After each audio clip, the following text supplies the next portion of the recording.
మన మలం ప్రేగు మీటర్న్నర పొడవు ఉంటుంది, చేతులు చాపితే బారిడంత.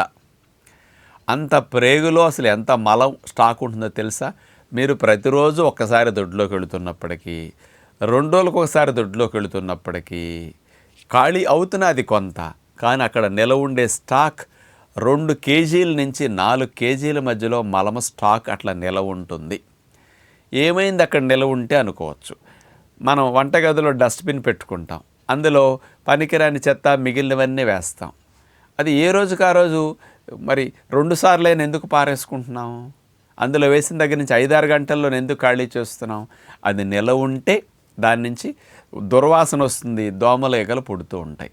అట్లాగే మన ప్రేగుల్లో మలాన్ని 2 కేజీల నుంచి 4 కేజీలు అంతంత స్టాక్ పెడితే ఎన్ని క్రిములు అక్కడ డెవలప్ అవ్వాలి వేస్ట్ నుంచి.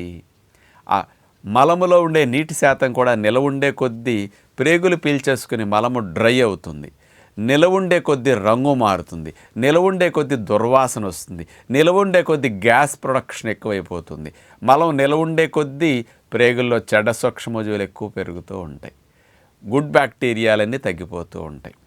ఇక నిలవ ఉండే కొద్దీ మీకు గట్టిగా ఈ మోషన్ వెళ్ళేటప్పుడు ఎక్కువసేపు 10-15 నిమిషాలు కూర్చోవాలి, బాగా మొక్కాలి, బలం పెట్టాలి, అసౌకర్యంగా దొడ్లో నుంచి బయటికి రావాలి. ఇవన్నీ ఇబ్బందులు రావటానికి మలాన్ని మనం ఎక్కువ గంటలు ఎక్కువ రోజులు నిలవ ఉంచటం వల్ల వచ్చే సమస్యలు. కాబట్టి అన్నేసి కేజీలు స్టాక్ పెట్టుకోవడం ఆరోగ్య లక్షణం కాదు. రోజుకి 2 సార్లు వెళ్ళే ప్రయత్నం తప్పనిసరిగా చేయండి. అట్లా వెళ్ళటానికి మన వీడియోస్ చూసి నీళ్ళని తాగే టెక్నిక్ని, మనసును పెట్టే టెక్నిక్ని మీరు అప్లై చేస్తే చక్కగా సుఖ విరోచన ఉదయమే 2 సార్లు అవుతుంది. ఒకవేళ ఉదయం ఒకసారైనా మధ్యాహ్నం సాయంకాలం మరోసారి పెద్ద మోషన్ జాడించి వెళితే మీకు హాయిగా ఉంటుంది. ప్రేగులు పరిశుభ్రంగా ఉంటేనే మీ శరీర ఆరోగ్యం అంతా బాగుంటుంది, మంచి బ్యాక్టీరియాల ద్వారా రక్షణ జరుగుతుంది.